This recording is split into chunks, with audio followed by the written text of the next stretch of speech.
Okay, I think it's time we can start. Thank you for joining this session of the virtual seminars in economic theory. We are very glad to see all of you after the summer break. Today we have Eyal Winter from Lancaster University and Hebrew University, who is going to give a presentation on stars and galaxies, exploiting social influencing networks. We are very pleased to have Eyal's co-author, Vlad Nora from Nazarbayev University, and two guest panelists, Sanjeev Goyal from Cambridge and Fernando Vega Redondo from Bocconi. The format of the seminars is as follows. We have a 60-minute presentation with time for interim questions from the panelists. This is followed by a 15-minute session for questions and discussions after that. We request all attendees to keep your microphones muted during the talk. However, please post comments and questions in the chat. Vlad will answer clarifying questions in writing and may answer more substantive ones live. There will be another opportunity to ask questions live in the Q&A sessions at the end. The talk is recorded. Before I hand over to Eyal, let me remind you that these seminars take place every Thursday at 4 p.m. UK time. Next week, we will have with us Rene Bowen from San Diego presenting Agenda Setter Power Dynamics, Learning in Multi-Issue Bargaining. As usual, you can find more information about coming list of speakers on our websites or following us on Twitter. Thank you, Eyal. The screen is yours. Thank you, Max. Thank you very much. Thanks for all the audience and particularly for Fernando and Sanjeev, who were willing to agree to moderate it. You have here two #1 experts in network theory. They can explain you whatever I'm not able to. But, and of course, for Vlad, who is my co-author here, and is also present in this seminar, okay? So let me start by telling you things that you already know, and then hopefully a few things that you don't know. What you already know is that we are swayed by friends, not only by friends, by colleagues, by lifestyle bloggers, by people we interacting with, and people that we interact with without actually seeing them, like those we interact with right now, virtually, online, okay? There's nice evidence by the Institute of Public Relations that identifies social media influence as in enormous way. 40% are making decisions very much based on social media. For travel, 25 for financial services decision, retail 22, and healthcare 21. So these are numbers for consumption, but obviously social media affect our decision making in all sorts of life, including politics, I don't know, social aspect, our values, okay, religion, name it, okay? Much of these social influence is done through well-known social platforms, and I'm referring to Facebook, Twitter, LinkedIn. Many of these, the big ones, are the ones that, these 4 ones that we know, but there are many smaller ones. And whatever I'm saying here would apply both to the big ones and to the small one, okay? Now, what we wanted to do is to ask the following question, okay? These platforms obviously have an interest to have control on people's decision-making, okay? One reason they have such interest is because they are living out of social influence. They're living out of driving people to act in a certain way, because eventually they're making the revenue from companies that advertise them. And these companies need to influence people, right, to buy the products, okay? And the easiest the platform is for the purpose of influencing people, the better it is for them, okay? And then we ask ourselves, okay, what does it impose on the kind of mechanisms that, given a certain network, will induce people to take the action that either the platform wants them to take, or some clients that the platform is working on behalf, like an advertiser wants them to take, okay? So, so we first asked the question, given a mechanism, how would the optimal contract look like? The optimal contract means you want to incentivize people, and to incentivize them, one interpretation on how you incentivize them is you just transfer them money. Okay, this is one way of incentivizing them. But a more broad interpretation of incentivizing individuals is just investing intensively in advertising earmarked that an individual will take the particular action that the platform or the client wants to take. For instance, buy, I don't know, Coca-Cola, okay? Vote for Trump, okay? Any decision which is relevant, okay? So that was the first question, for which we used contract theory. And then we asked the broader question, which is the main question. And the main question is, what sort of architectures of network would make it the easiest, would facilitate exploiting social influence? Namely, under what sort of architecture will allow the platform to control the decisions of its users? And I'm distinguishing between users and clients. It occurred to me that, I don't know if you saw Social Dilemma, okay? One very nice comment that they mentioned there about the word users is that there are only two markets in which clients are called users: drugs and social media.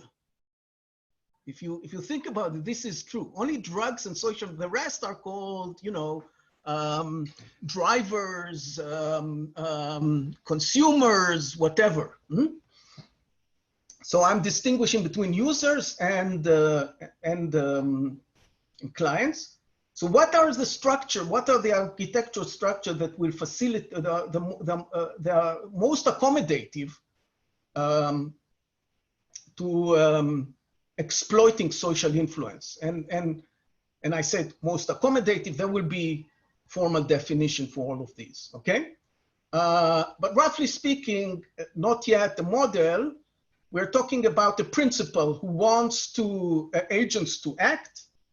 For instance, self-isolate during Corona. He can spend resources to convince them, targeted education, campaign, restriction, paying money, transfer, whatever.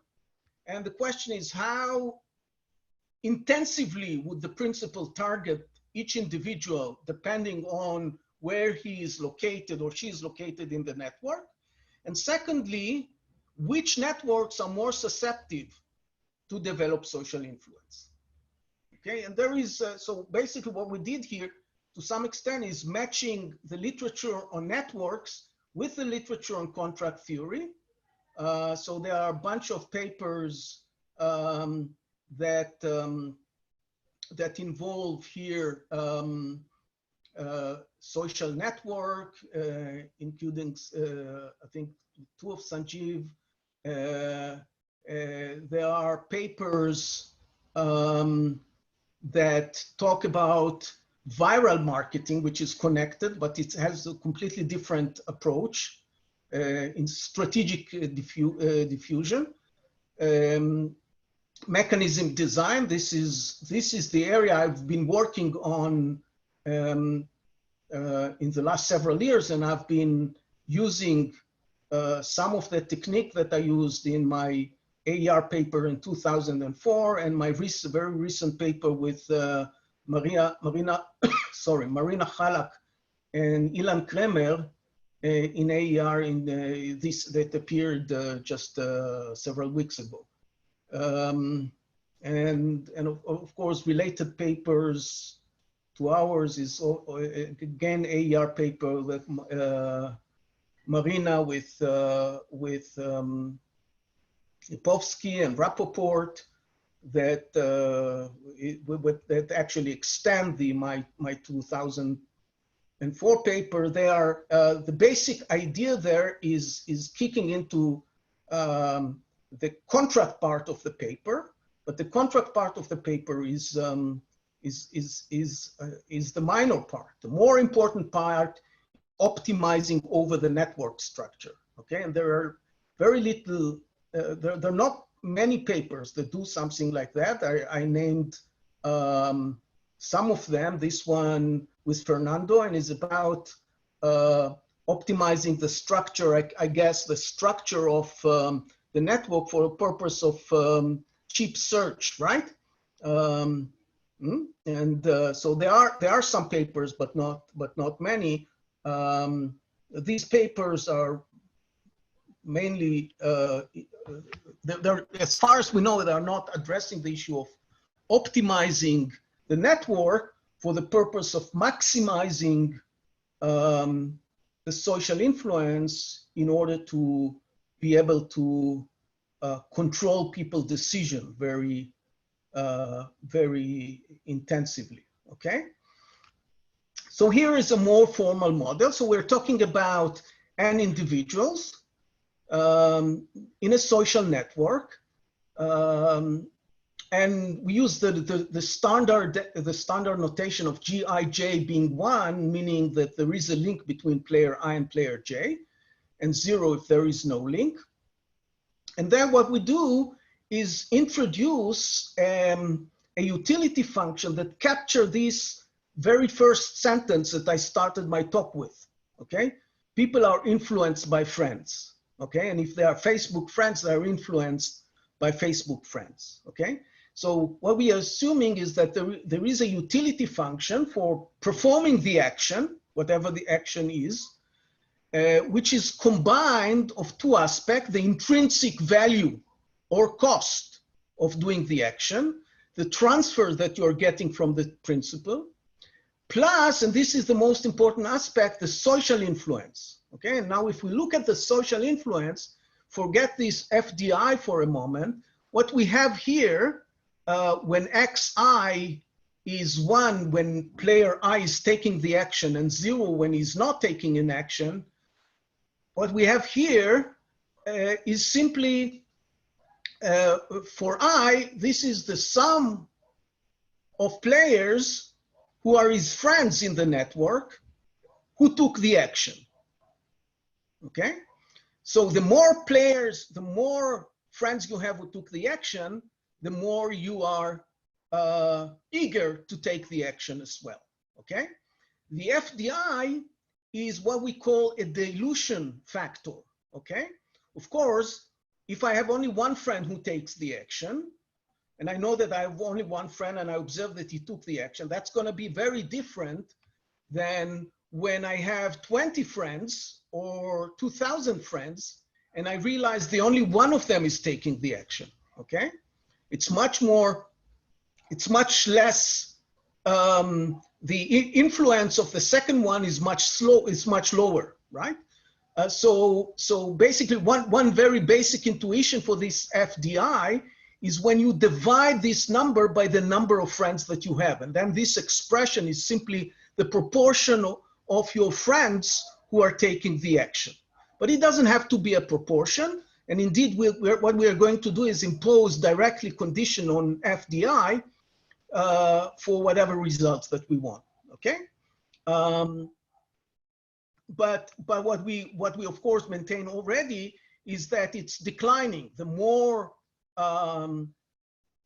it's declining. The more people, the more friends you have, the influence of each of them is going to be smaller.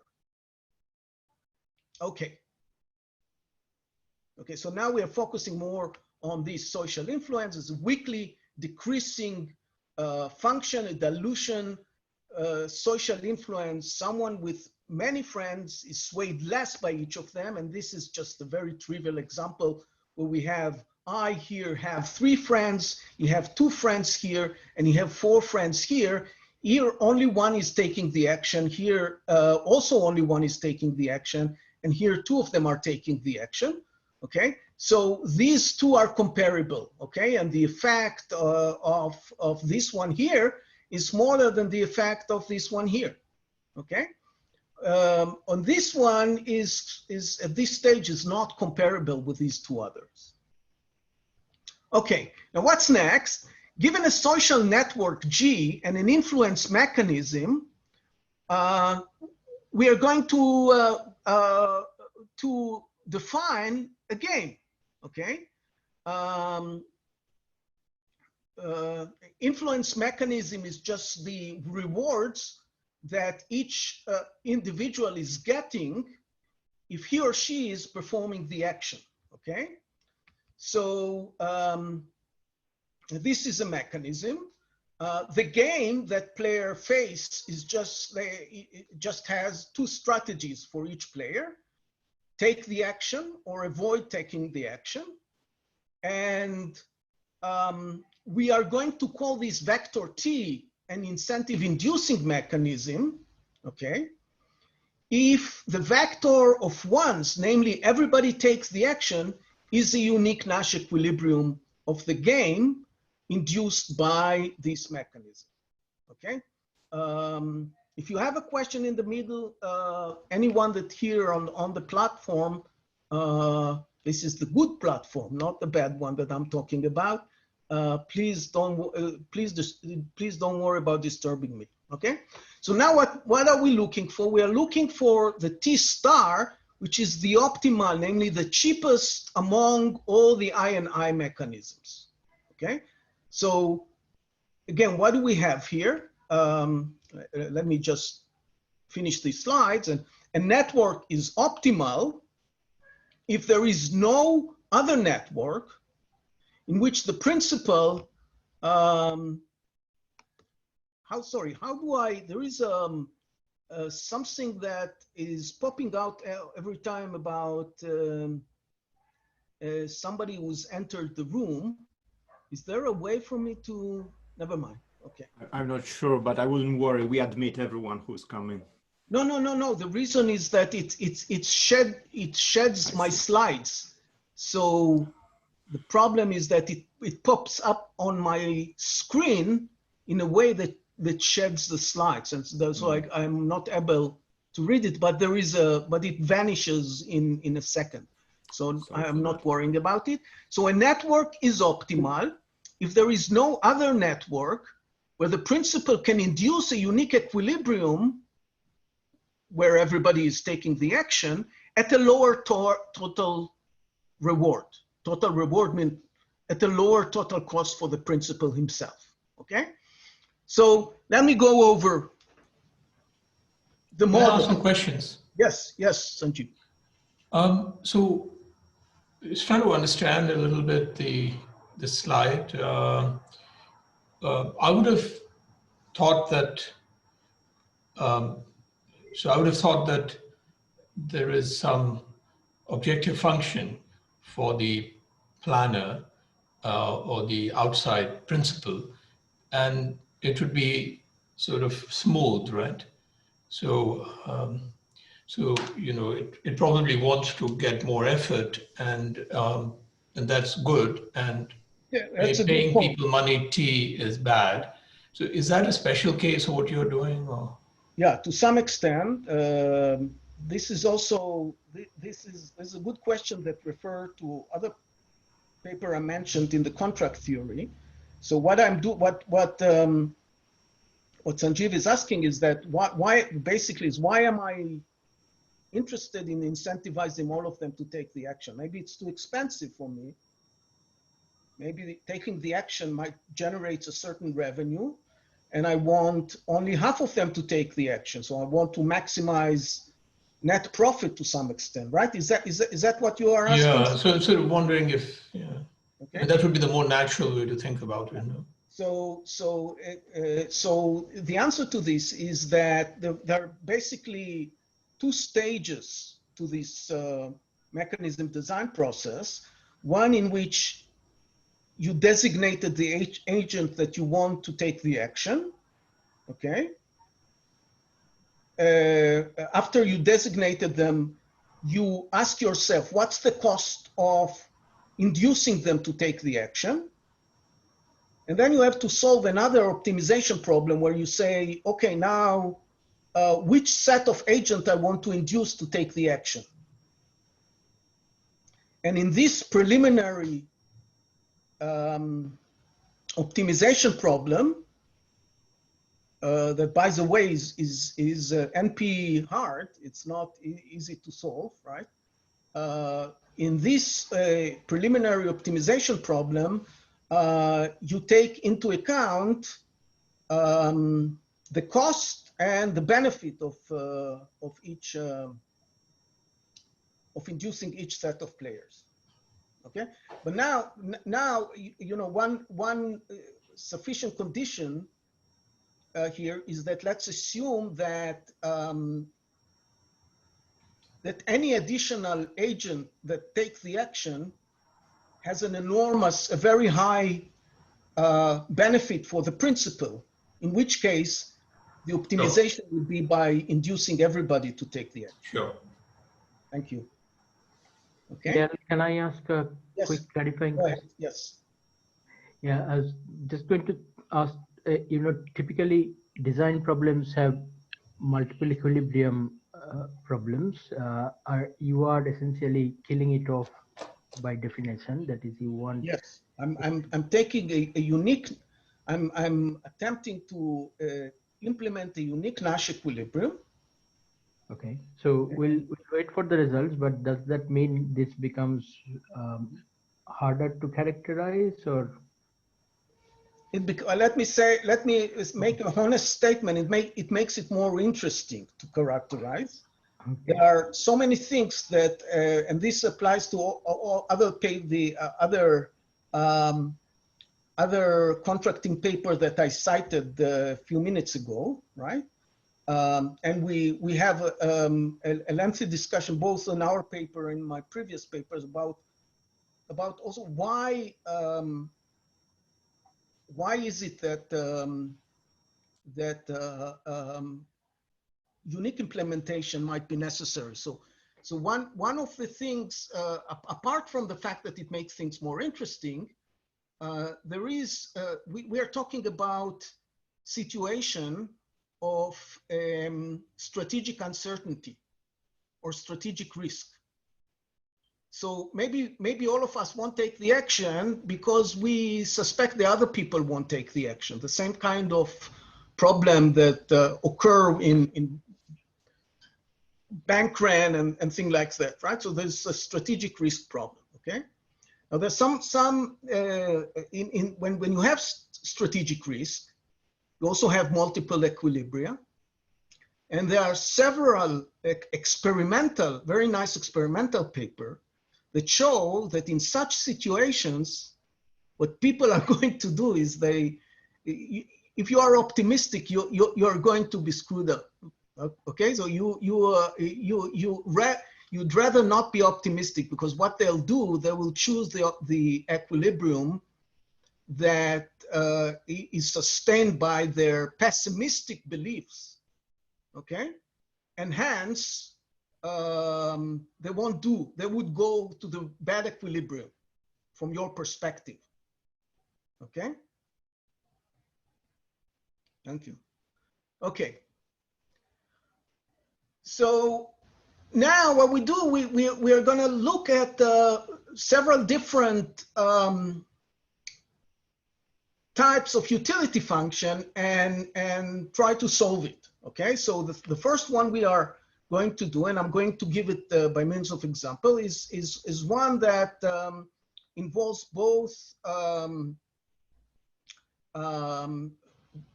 basically per friend benefit and the average benefit. Okay, so look at this. This is alpha over 1 over dj. This is the FD. Okay, which means that when alpha is 0 is just the proportion of people that take my action, that right? And if alpha is infinity, then I don't care about how many friends I have. I just count the number of people who are taking the action. Okay, and when alpha is somewhere between infinity and 0, it's sort of a combination of the two. I give a certain weight to every friend that is taking an action, but I'm also looking to some extent at the number of friends that I have. Okay, so let us start with this example. Okay, we have a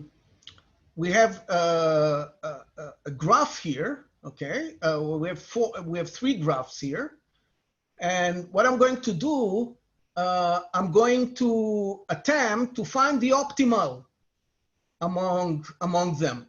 Okay, find the optimal network. Okay. But in order to do this, I have to, for each one of them, I have to solve what's the optimal mechanism, okay? So for that, I'll have to design the optimal mechanism. So now, I'll give you some hints about how this optimal mechanism should look, okay? So first of all, the very basic insight is that I have to pay one agent so that it's worthwhile for him to take the action, even if he believes that he's only one who is going to do so, right?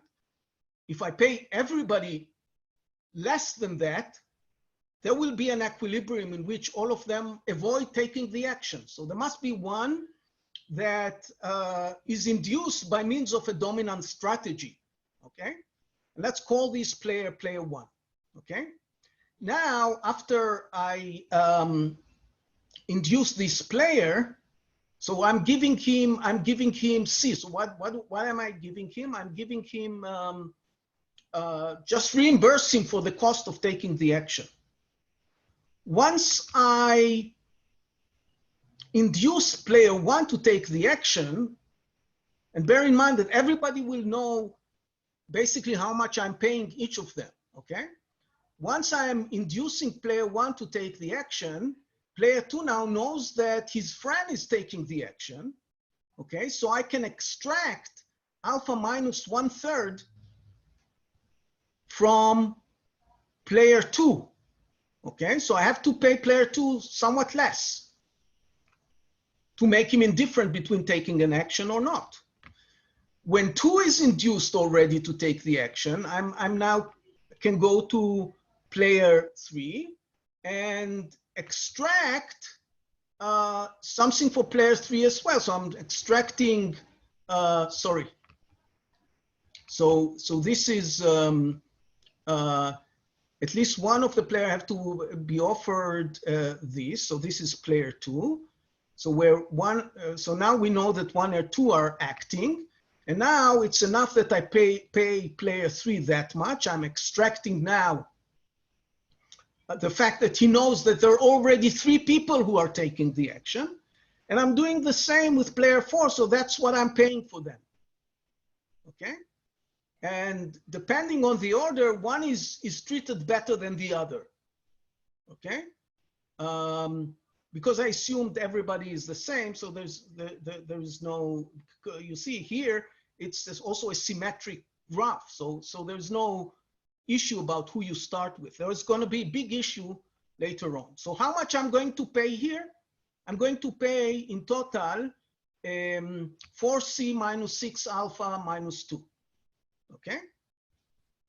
Now let's look at this graph, okay? This graph again, I need to induce somebody to have a dominant strategy, okay? It makes sense, and I'm telling you it makes it, so not only makes sense, this can be proved that it's better to start with the one who has the highest degree, which is either 1 or 2, okay? Why is it the case? Because once you induced him, there are going to be 3 people that will benefit out of the fact that he's already taking the action, and you will be able to extract these benefit from these individuals 3 times, okay? Inducing him as in a dominant strategy involves the same cost of inducing anybody else in a dominant strategy, but the benefits that you will gain later when fixing the payoffs for the other, due to the fact that he's already known to take the action, is going to be much higher because he is influencing 3 individuals, okay? So I'm paying him C, okay?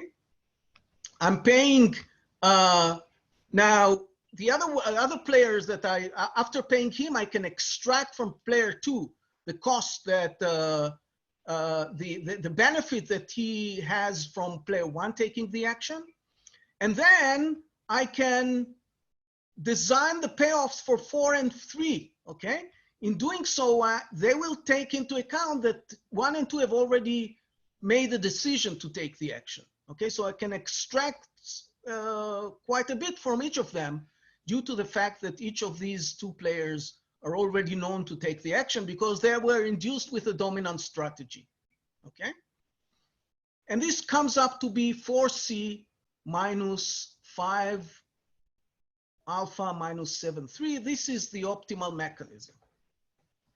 Yeah, see, can I interrupt? The most, this gets a second, and these 2 get identical because they can rely on these 2 to have made the action. A question? Yes, I have a question.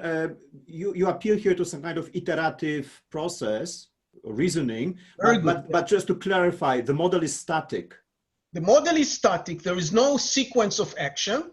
Right. But what I'm building here, I'm building a mechanism which yield a dominant solvable game, okay? The game that the mechanism induces is solved by iterative elimination of dominated strategies. Wonderful, thank you. Yeah. This is the question. We can do now the same exercise here. Here, of course, we start with player 1, but this we call a star, right? This we call a star.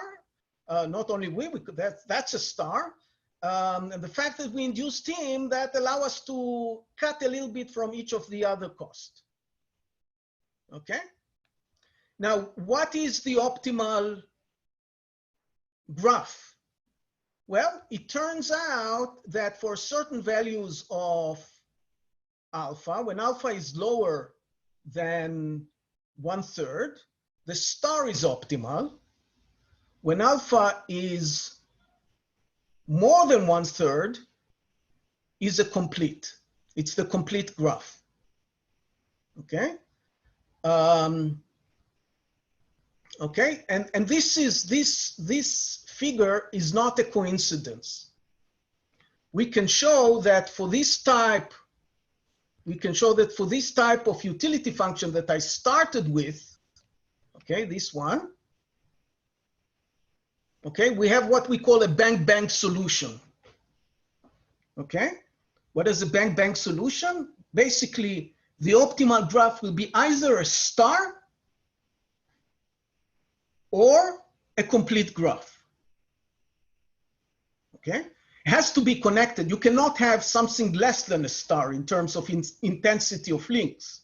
It has to be connected. The minimum is a star, and the maximum is a complete graph, and that depends on the alpha. Okay, now of course one dares to ask whether this is the case generally. So now I'm going to give you another example. I think is somewhat more interesting,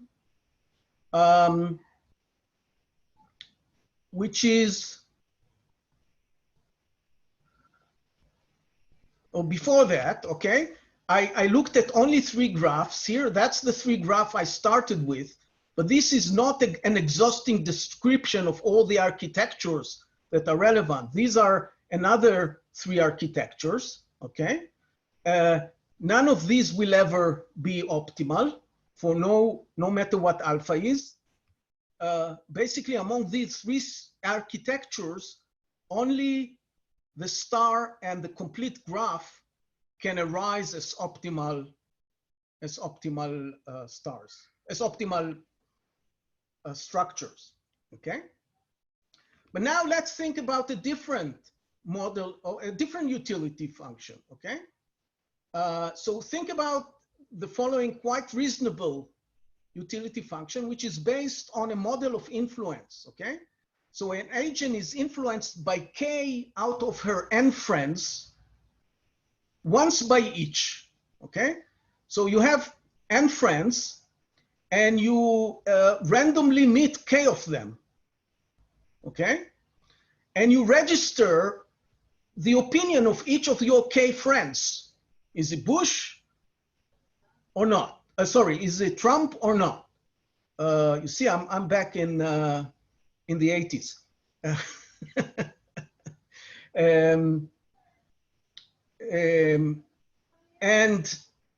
But if you meet the same guy twice, then you don't register it once because it's the same person. I know you are Trump. You have already told me that, okay?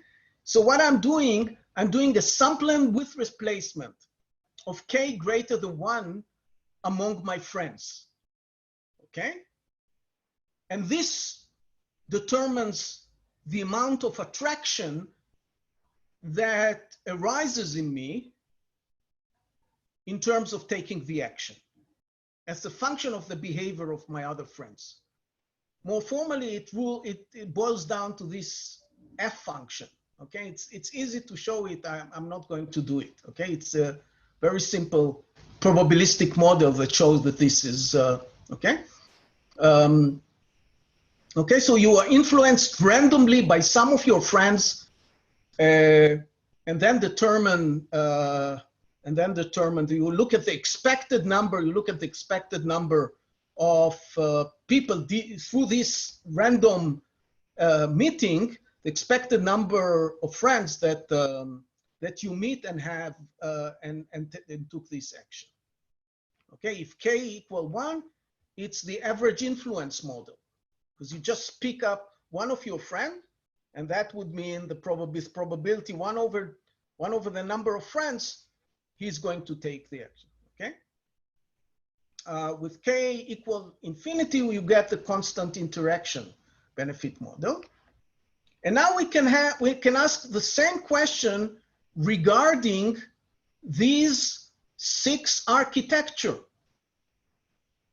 And the answer that we come up with is that now neither the complete graph nor the star will be optimal. There will be actually only one graph that will be optimal, only one network, and this is this network, okay? So it's somewhere between these 2, okay?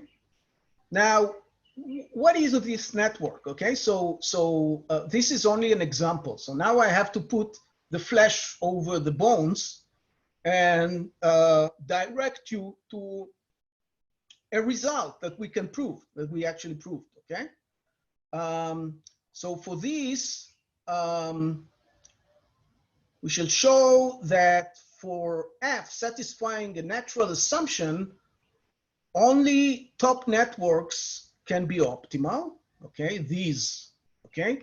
These will never be optimal under our assumptions, okay? Among these 3, I showed you one utility function where these 2 extreme ones could be optimal, and then I showed you another utility function in which this one is optimal, okay? So one preliminary result that is born by the type of mechanism, by type of contract theory that we are using, I'm allowing you not to concentrate on the graph. I'm going to explain it to you, okay? When we look at an optimal mechanism, okay, it has to arise from this procedure that I described to you, by which I design the payoffs to yield a game which is dominant solvable. So there is a lemma that says, whatever the graph is, okay, the optimal mechanism is going to look as follows. I first designate a player for whom I'm making it a dominant strategy to take the action. Then I'm designating a second agent for whom I'm making it a dominant strategy to take the action, assuming that the first one did so already, and so forth and so on. This is exactly the same algorithm that I followed in the example that I showed you, okay? So this is a lemma, okay? If you believe this lemma, then the only issue here is who you designate to be the first, who you designate to be the second, and so forth. What is the optimal order for a fixed graph? You fix now the network and you ask, okay, the optimal mechanism has to use this dominant solvable payoffs, okay? But what should be the order by which this dominant solvability will be conducted, okay? And this is, so this is the lemma that I said. In an influence mechanism T1, Tn is tight, namely, you cannot find something that will improve, okay? You will be able to increase somebody's payoff without reducing somebody's else. You cannot reduce somebody's payoff without increasing somebody else's payoff, okay? And the issue is the permutation. What sort of permutation? And, okay, so a permutation, so in order to tell you what the permutation has to be, okay, so basically I'll say it first of all in words without formalism. Basically, you go according to the degree of these players. You start with a player which has the highest degree, you give him a dominant strategy, then you look at those, at one of the players who have, was second in the order of degree, you induce him to have a dominant strategy, assuming the first one is already known to take the action, and so forth, okay? So if we look at this example that I showed you here, okay, okay, this was part of the example that I showed you. I said, I'm starting with one, okay? The one has 2 degrees. The degree of one is 2. Sorry, I'm starting with 2. The 2 has the highest degree because it's 3. 1 has 2, 4 has 2, and 3 has 1. So I'm starting with 2. Then the ones that have 2 degrees can be selected arbitrarily. So I can continue either with 1 or with 4, and only then do 3, okay? So the 2 optimal orders are either 2, 1, 4, and 3, or 2, 4, 1, and 3, okay? The only ambiguity that we have is whether we put 1 before 4 or we put 4 before 1. Okay, the cost for the principal will be the same under these 2 permutations. Okay, proposition: an influence mechanism is optimal if the corresponding permutation of elimination of dominated strategy is non-increasing permutation. Namely, you start with the one with the highest degree and move downward, okay? And the intuition for that is pretty clear. Let me try to give you the information, the intuition. When, suppose here, it's written here, principal exploit the influence on I from popular friends, okay? When I have if I have an I which is more popular than J, okay, in the sense that he has more friends, okay, starting with I will allow me to subtract the benefits from a larger group than when I start from J. Okay, so the proof is basically by means of contradiction. Suppose that this is not the case, and I take one, I promote one which has a lower degree. Then by flipping these two, reversing the order, I can decrease the principal total cost. Okay, it's quite intuitive. Okay, and this is basically the thing that explains it. Okay,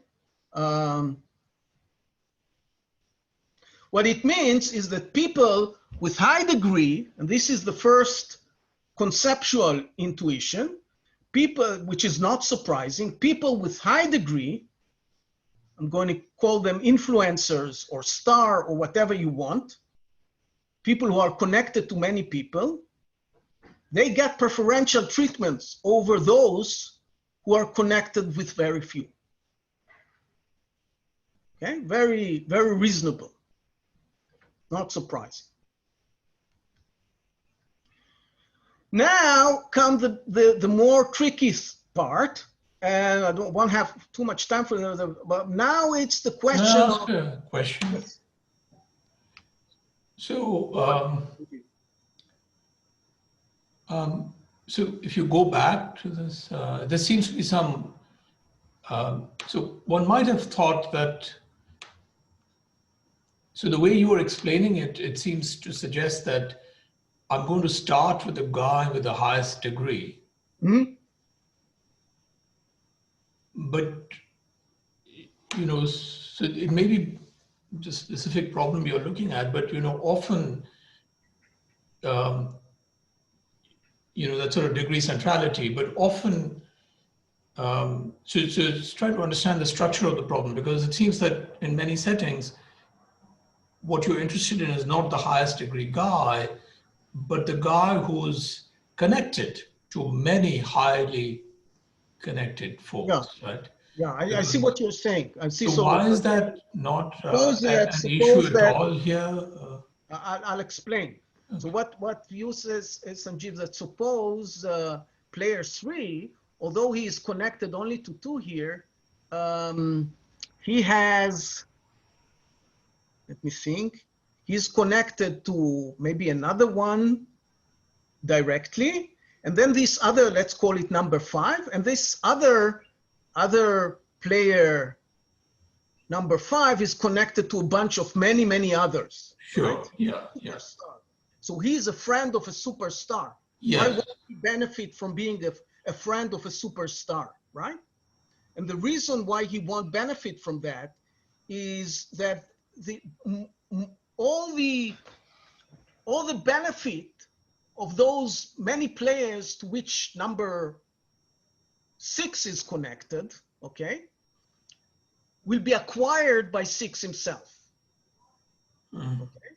And so it's worthwhile to make 6 the first. And if the 6 is the first, then who is 3? 3 is just somebody who is connected to one player down the road. You see? So indeed, what we have here, which is not, that makes it to some extent simpler from the point of view of computation, is that we don't have to look at the entire graph to determine who is the ranking of these individuals in terms of the way they are treated by the mechanism. Okay, degree centrality is the only thing that matter. Okay, but now I'm going to talk about. So, Eyal, I mean, as a follow-up on this question of Sanjeev, I guess that if the problem was to select just one guy that you could pay, and you were interested in how the extent of spillovers that it generates by himself, probably only producing a subset of individuals switching to action one, then in an equilibrium, okay, in a corresponding equilibrium, then perhaps considerations more global than degree centrality, that is the notions of centrality that Sanjeev was alluding to, would be the fundamental ones that we would like to look. So under which condition you are referring to, Fernando? So, suppose that you are just given the option of paying one or a certain number, but not necessarily all of the individuals. So I'm constrained to pay only one of them. For example, suppose just one, okay? Then I guess you're right, yes. Yes, okay. So that is the... then I want to perhaps generate a big change, so I'll start with... Exactly. But what I think will be the case is, suppose that I allowed to pay only 3. Among these 3, so I will probably take part of the network which is quite dense for these 3 individuals. But among these 3, again, degree centrality will be the criterion. I'm suspecting. I'm not. We haven't looked at it in.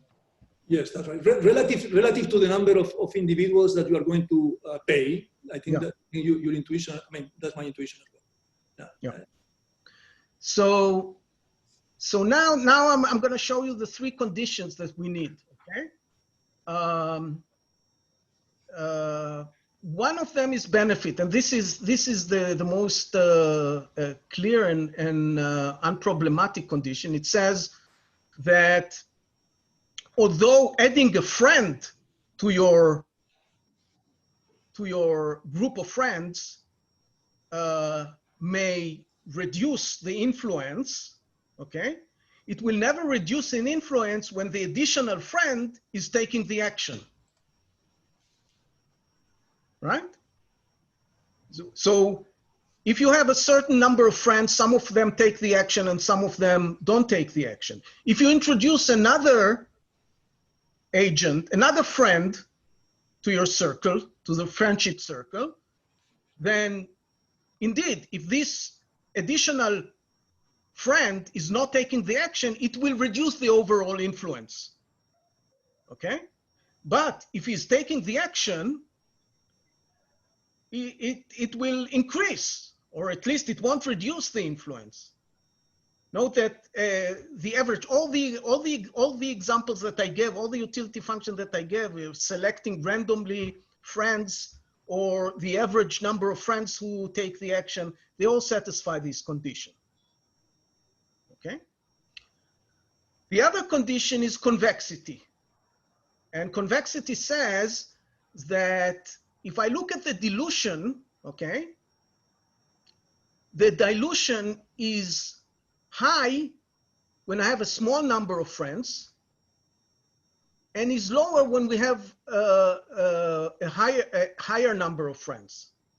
Okay, so the way you should think of it is the following. So suppose I'm telling you you have now 20 friends in your circle, and I'm telling you you have 20 friends, and now you have I'm introducing another friend to you. Unfortunately, he's not taking the action.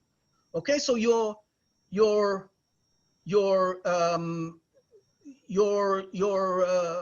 influence will decline. It will decline in a certain degree. If I tell you, if you had 1,000 friends and I add an additional friend that doesn't take the action, it will affect your dilution only marginally, right? Because you'll say, okay, I have I have so many friends that, and you just introduce another one, this will affect it less than when I have a small number of friends and I'm introducing another one. Okay. So this is about fixing K, right? So I have K out. So the difference is I know that I have 20 friends and 10 of them are taking the action, as opposed to have 1,000 friends, 10 of them are taking the action. But now there is another friend that I have which doesn't take the action. It's negligible. Okay. The third one is just a strengthening, a slight strengthening of the first one. What we need is that there will be some bound on this convexity, that will be, I would say, not too close to a linear function. The dilution should not be too close to a linear function. So what I do is multiply the right-hand side of the inequality by 1 plus 1 over n over 2, okay? When n goes to infinity, this is just convexity, okay? But it says, when n is big, which is the relevant thing, is very, very close to convexity. We may not need this part, but we could not prove the result without it, okay? Tough love, okay? So what we found is that under these three conditions, only these three conditions, only this type of networks can be optimal. And these type of networks are connected to the concept of, but Fernando, we talked about it in Lancaster, hub and spoke, right? Yes, core periphery networks, no? Core periphery, okay? But we looked at but some of the paper you mentioned and also the rest of the literature, none of them designated exactly this structure. Mm-hmm. Because core periphery refer to basically a set of architectures, not a specific one. Mm-hmm. This is very specific. And what it says is the following. We call it a galaxy, and a galaxy is the following. A galaxy partitions a set of nodes into two sets. One of them is called stars. The other one is called periphery. And the properties of these two sets is that the stars are connected between themselves and connected to all of the other nodes. So the stars are connected with everybody. The periphery is only connected with the stars.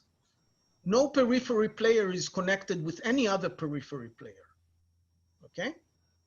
So the way you should think about it is, it's better to think about it in a three-dimensional picture. So there are three stars over there, and each of them have linked to all, these are the influencers.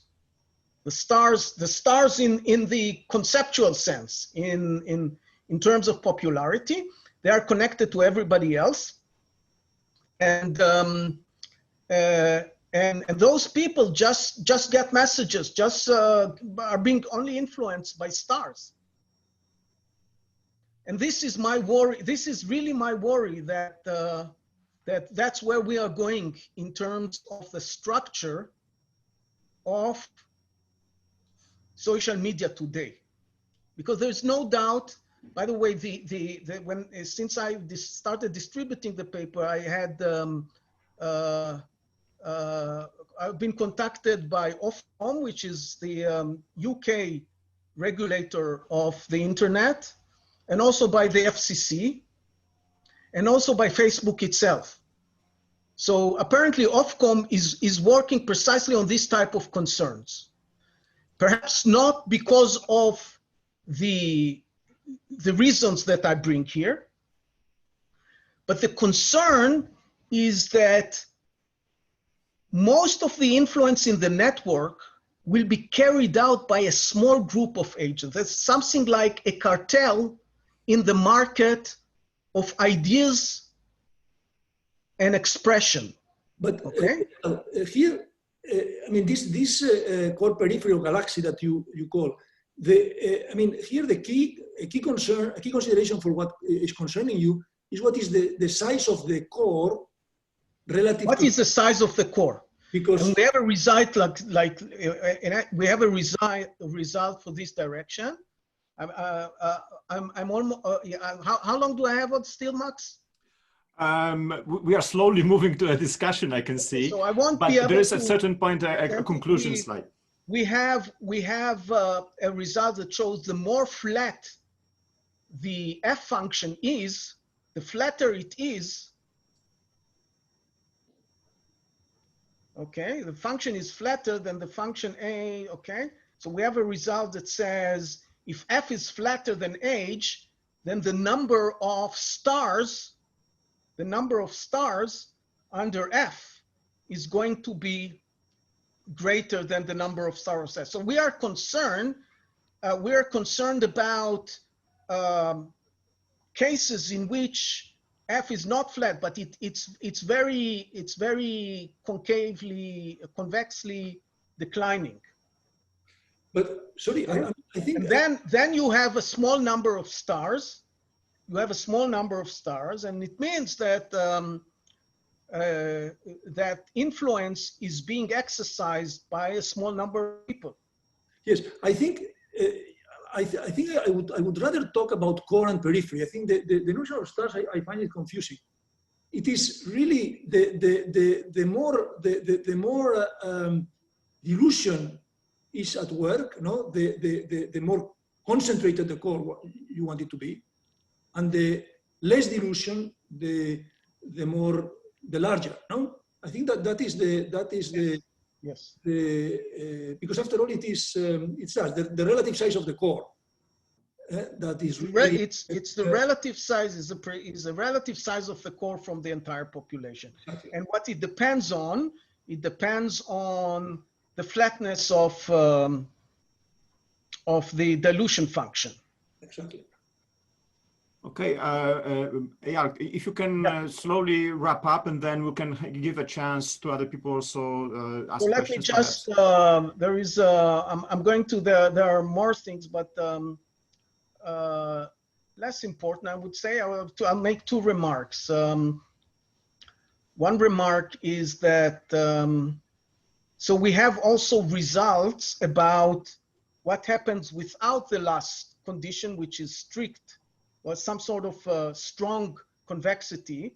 And then we have, we can show that what we get as optimal networks are what we call K-cluster galaxy. K-cluster galaxy means that you have a core, a set of stars, and then you have several peripheries. What do I mean several peripheries? In each periphery, each node is connected, of course, to the star, but to all other peripheries, to all agents in other peripheries, but not within. There is no connection within each periphery, right? So this is the structure when we remove.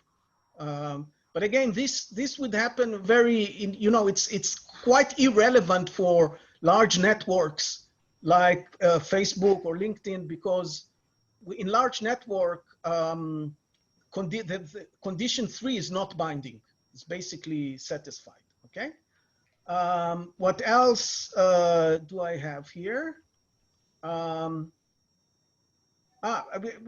might ask, how do network platform can control? We tend to think when we are on Facebook that we decide about our friends. It's our decision. They give us an impression that it's your own decision. But in fact, there are two instruments that Facebook uses that allows them to very chirurgically, very smartly decide about the structure of the network. One is through the news feed. They decide whose post will be seen by whom. So if you're not seeing, Fernando, my post, it's as if, and I'm not seeing your, although we have a link, okay? Although we have a link, this link is not effective, okay? So this is the way by which it can serve links that are not optimal, okay? Just not letting information flow between you and me. The other thing that it can affect the network by means of introducing link is through what they call friend suggestion, right? You know, it's not necessarily, but they will design that friend suggestion also partly in terms of this consideration of how will it contribute to their ability to control decisions over the network, okay? LinkedIn has this concept, this is amazing.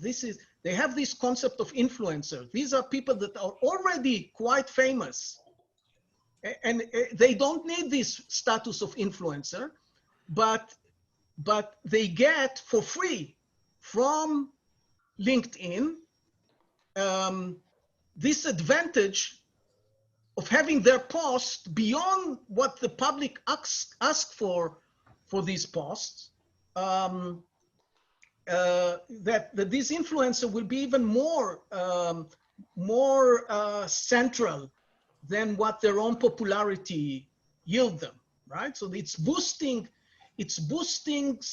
a star, right? So obviously, because you have a limited attention over this social network, when you make one agent very, very intense in terms of the number of people he can affect or can have contact with for his post, for the information that he transmits, the attention to other is declining, okay?